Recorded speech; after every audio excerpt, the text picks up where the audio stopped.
Hello everyone. तो आज हम इस वीडियो के द्वारा गुजरात बोर्ड का हिंदी जो कि क्लास 11th का है, इसके चैप्टर नंबर 20 दो लघु कथाएं जिसे लिखा है बलाई चांद मुखोपाध्याय बनफूल जी ने, ये इस वीडियो का पार्ट 1 है।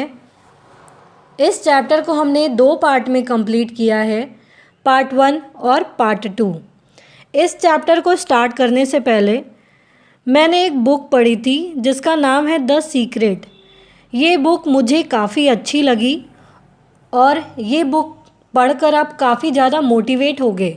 तो अगर आप भी इस बुक को पढ़ना चाहते हैं तो मैं इसका लिंक डिस्क्रिप्शन बॉक्स में दे दूँगी, आप प्लीज़ वहाँ जाकर उसे चेकआउट कर सकते हैं। तो आइए इसे हम स्टार्ट करते हैं।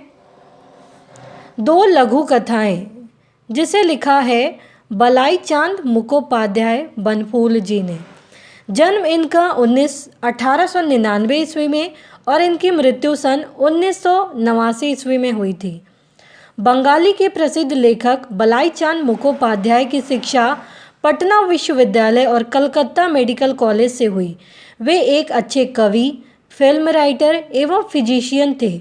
उन्होंने कविता, कहानी, उपन्यास, नाटक आदि विधाओं पर काम किया। कई नाटकों में अभिनय भी किया।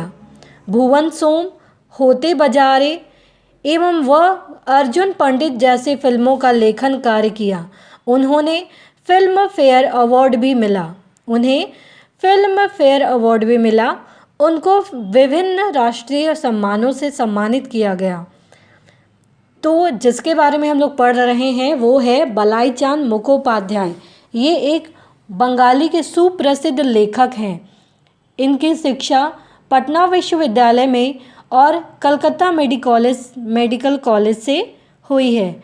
वे एक अच्छे कवि हैं, फिल्म राइटर हैं, फिजिशियन हैं। उन्होंने कविता, कहानी, उपन्यास, नाटक इन सभी क्षेत्रों में अपना योगदान दिया है। कई नाटकों में इन्होंने खुद भी अभिनय किया है। भुवन सोम, होते बाजारे एवं वह अर्जुन पंडित जैसे फिल्मों का लेखन कार्य भी इन्होंने किया है, जिसके लिए इन्हें फिल्म फेयर अवार्ड भी दिया गया है। और इसके अलावा भी इनको बहुत सारे राष्ट्रीय सम्मानों से सम्मानित किया गया है। यहाँ संकलित लघु कथा बनफूल की कहानियों में से लिया गया है।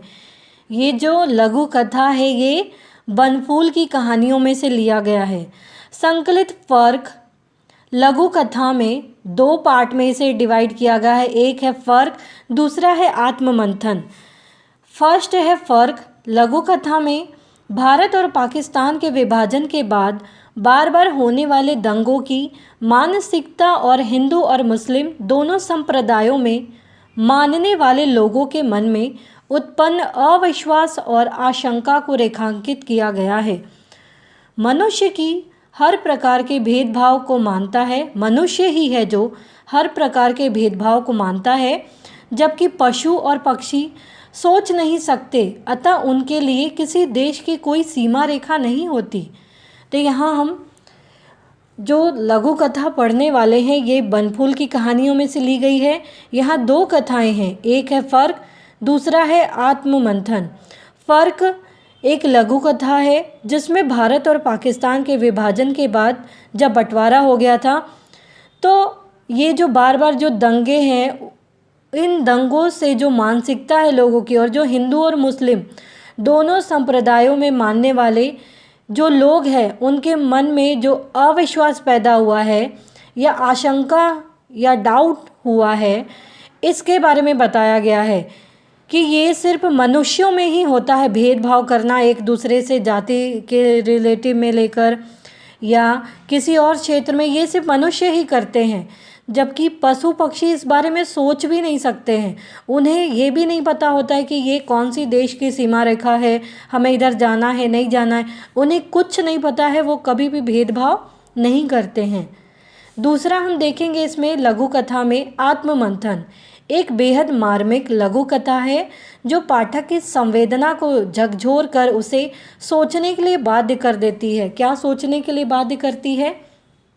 कि हम पशुओं और पक्षियों को ही नहीं दूसरे मनुष्यों की पीड़ा की भी बहुत महत्व नहीं देते हैं मनुष्यों की पीड़ा की, किंतु जब हम स्वयं उस पीड़ा का अनुभव करते हैं तब हमें सच्चाई का एहसास होता है।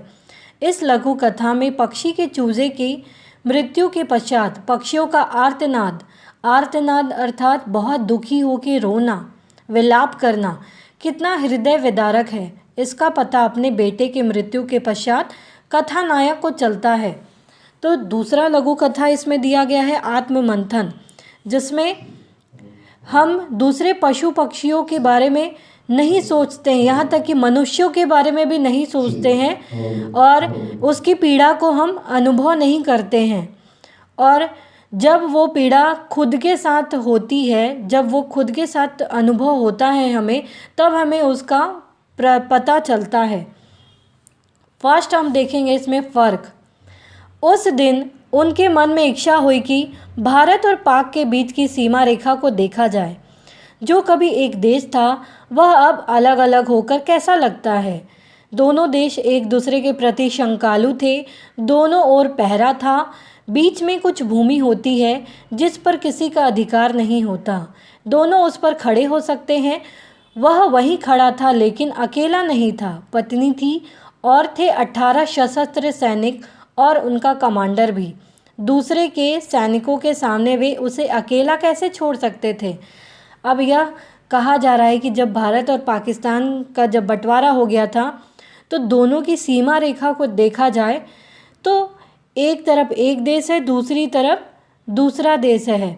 दोनों एक दूसरे के प्रति शंकालु है, डाउ संदेह भरी दृष्टि से देखते हैं। दोनों ओर पहरा भी लगा है, दोनों के बीच में कुछ भूमि है जो ना तो पाकिस्तान की है और ना तो भारत की है, जिस पर किसी का कोई अधिकार नहीं है, दोनों उस पर खड़े हो सकते हैं। और वहीं पे वो इंसान खड़ा था लेकिन अकेला नहीं था, उनके साथ में उनकी पत्नी थी और 18 सशस्त्र शस्त्र के साथ सैनिक और उनका कमांडर भी वहाँ पे खड़ा था। दूसरे के सैनिकों के सामने वे उसे अकेला कैसे छोड़ सकते थे, अपने देश के लोगों को दूसरे सैनिकों के सामने अकेला कैसे छोड़ सकते थे। इतना ही नहीं, कमांडर के उसके कान में कहा, उधर के सैनिक आपको चाय के लिए बुला सकते हैं, जाइएगा नहीं, पता नहीं क्या हो जाए, आपकी पत्नी साथ में है और फिर कल हमने उनके तस्कर मार डाले थे। तो यहाँ पे कहा जा रहा है कि जिस तरफ का व्यक्ति है वो समझा रहा है कि आप दूसरी तरीके से या दूसरी तरफ से आपको अगर चाय के लिए बुला सकते हैं वो लोग, तो आप जाइएगा मत वहाँ, पता नहीं क्या हो जाए, क्योंकि कल ही हमने उधर के लोग कुछ तस्कर को, वहाँ के लोगों को मारा था। उसने उत्तर दिया, जी नहीं, मैं उधर कैसे जा सकता हूँ। और मन ही मन कहा, मुझे आप इतना मूर्ख कैसे समझते हैं, मैं इंसान हूँ, अपने पराये में भेद करना मैं जानता हूँ, इतना विवेक मुझ में है।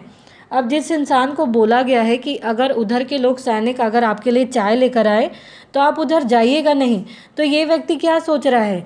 इसने उत्तर दिया कि मैं उधर क्यों जाऊंगा, मैं उधर कैसे जा सकता हूँ। और अपने मन में ही सोच रहा है कि क्या आप मुझे इतना मूर्ख समझते हो, इतना बेवकूफ़ समझते हो। मैं इंसान हूँ, मैं जानता हूँ कि मुझे अपने और पराये लोगों में कैसा भेद करना है, इतनी बुद्धि मुझ में है। वह यह सब सोच ही रहा था कि सचमुच उधर के सैनिक वहां आ पहुँचे। रोबीले पठान थे, बड़े तपाक से हाथ मिलाया। उस दिन ईद थी। उसने उन्हें मुबारकबाद दी। बड़ी गर्म जोशी के साथ एक बार फिर हाथ मिलाकर वे बोले, इधर तशरीफ़ लाइए, हम लोगों के साथ एक प्याला चाय पीजिए।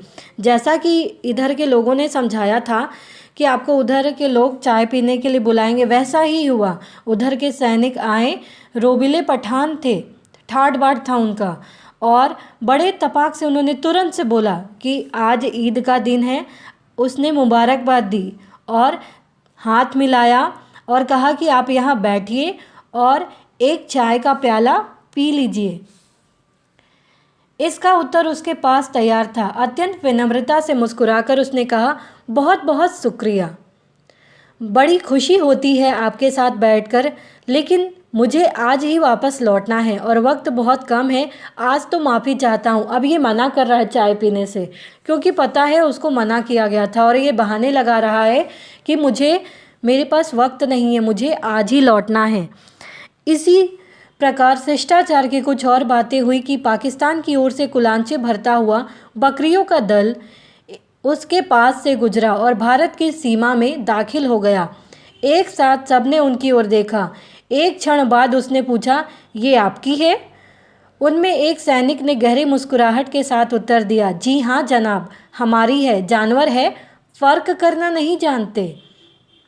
तो यहाँ पे कहा जा रहा है कि जब दोनों बातें कर रहे थे उसी समय पर जो पाकिस्तान की ओर से बकरियों का एक दल हिंदुस्तान की ओर आया, तब सबने उनकी ओर देखा कि ये तो दूसरी देश तरफ से आ रहा है। और एक क्षण के बाद उसने पूछा कि क्या ये बकरियां आपकी है? तो उनके एक सैनिक है, उन्होंने मुस्कुराकर उत्तर दिया कि जी हाँ जनाब, हमारी है जानवर, ये फ़र्क करना नहीं जानती है। तो ये कहा गया जानवर जो है वो किसी में भी भेदभाव नहीं करती है। जैसा कि हमने पहले भी देखा, इंसान ही है जो लोगों में भेदभाव करते हैं। इसीलिए यहाँ लिखा भी है, परिंदे हमसे बेहतर है जो आपस में नहीं लड़ते। कभी मंदिर पे जा बैठे, कभी मस्जिद पर जा बैठे। जो परिंदे हैं, जो पक्षी हैं, वो कभी आपस में नहीं लड़ते हैं कि ये हमारा देश है, ये हमारी सीमा है। कभी इस मंदिर पर जा बैठते हैं तो कभी उस मस्जिद पर जा बैठते, कभी भी वो किसी चीज़ में भेदभाव नहीं करते। तो ये इंसान ही है जो एक दूसरे में भेदभाव करते हैं। तो उम्मीद करती हूँ आपको ये चैप्टर समझ में आया होगा। इससे पहले मैंने एक बुक के बारे में आपको बताई थी, द सीक्रेट। आप उसे पढ़ सकते हैं, आप उसे ले सकते हैं। इसके लिंक को मैं डिस्क्रिप्शन बॉक्स में डाल दूँगी। ये बुक मैंने भी पढ़ी है, ये बहुत ही अच्छी है। काफ़ी ज़्यादा मोटिवेट फील करोगे और पॉजिटिव फील करोगे अपने आप को। तो अगर आप चाहो तो उस बुक को पढ़ सकते हो। तो उम्मीद करती हूँ ये जो चैप्टर के पार्ट 1 हमने देखे, ये भी आपको समझ में आए होंगे।